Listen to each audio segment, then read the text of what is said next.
चुनाव आयोग ने किया लोकसभा चुनाव की तारीखों का ऐलान। 7 चरणों में देश भर में होगा लोकसभा का चुनाव। पहले चरण के लिए 19 अप्रैल को होगी वोटिंग। पहले चरण में 102 सीटों पर डाले जाएंगे वोट। जम्मू कश्मीर की एक सीट पर 19 अप्रैल को वोटिंग। 26 अप्रैल को दूसरे चरण के लिए वोट डाले जाएंगे। असम, बिहार, छत्तीसगढ़ सहित कई राज्यों में होंगे मतदान।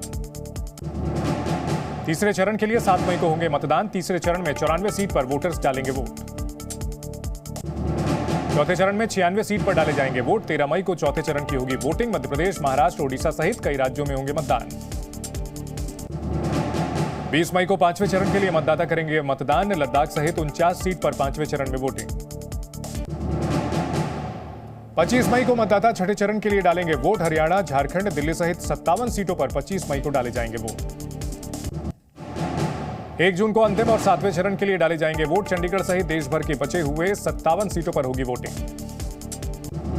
वोटिंग के 3 दिन बाद 4 जून को वोटों की होगी गिनती। किसकी बनेगी सरकार, 4 जून को होगा फैसला। पीएम मोदी के संसदीय क्षेत्र वाराणसी में छठे चरण में होगी वोटिंग। 1 जून को वाराणसी में मतदाता डालेंगे वोट। अरुणाचल प्रदेश, चंडीगढ़ सहित 22 राज्य और यूटी में एक ही चरण में होंगे मतदान। मतदाता करेंगे प्रत्याशियों के भाग्य का फैसला। मणिपुर की एक सीट पर 2 चरण में होगा मतदान। भारतीय इतिहास में पहली बार एक सीट पर 2 चरणों में होंगे चुनाव। लोकसभा चुनाव के साथ 4 राज्यों में होंगे विधानसभा चुनाव। आंध्र प्रदेश, ओडिशा, अरुणाचल और सिक्किम विधानसभा के लिए वोट डाले जाएंगे। 2024 लोकसभा चुनाव में 97 करोड़ मतदाता करेंगे मतदान। प्रेस कॉन्फ्रेंस में चुनाव आयोग ने दी जानकारी। 2024 लोकसभा चुनाव में 1 crore 80 lakh first time voter डालेंगे वोट। दिव्यांग और बुजुर्ग मतदाताओं के लिए घर से वोट देने की सुविधा होगी।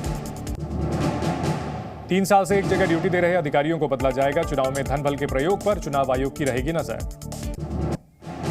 राजनीतिक पार्टियों के लिए चुनाव आयोग की गाइडलाइन। नफरती भाषणों पर रोक, आचार संहिता उल्लंघन पर होगी कार्रवाई। ईवीएम पर सवाल खड़ा करने वालों को चुनाव आयोग की लताड़। इलेक्शन कमीशन ने ईवीएम को 100% सेफ कहा। पीएम मोदी ने चुनाव की तारीखों के ऐलान का किया स्वागत। पीएम ने सोशल मीडिया पर लिखा, लोकतंत्र का सबसे बड़ा त्योहार आ गया है। तारीखों के ऐलान पर गृह मंत्री अमित शाह का सोशल मीडिया पर पोस्ट लिखा, विकास यात्रा की गति बनाए रखने के लिए वोट करें।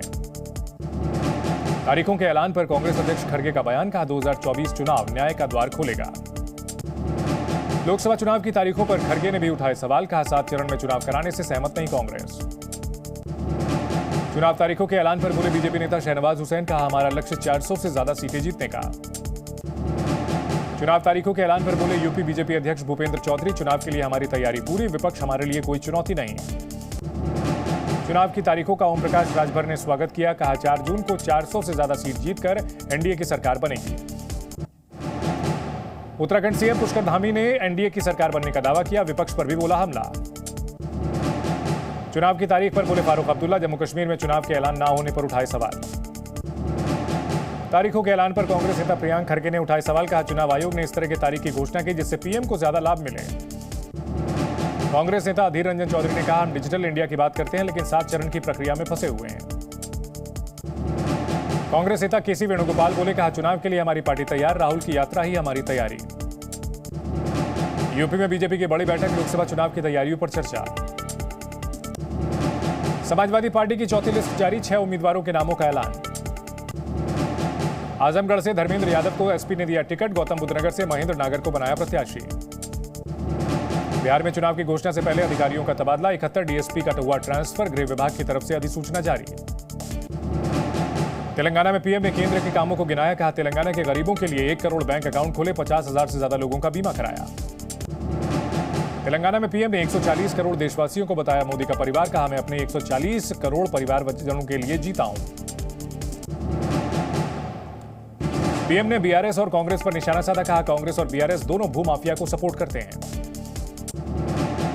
पीएम मोदी ने बीआरएस और कांग्रेस को बताया एससी एसटी विरोधी, कहा इन्होंने अंबेडकर जी को चुनाव हराया और मुर्मू जी को चुनाव हरवाने की कोशिश की।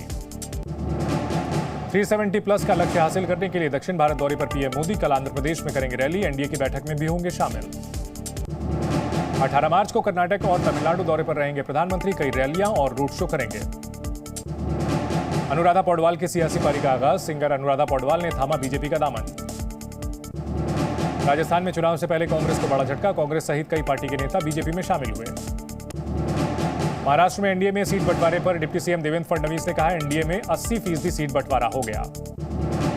टीएमसी का बयान, कहा गठबंधन न होने के लिए अधीर रंजन चौधरी जिम्मेदार।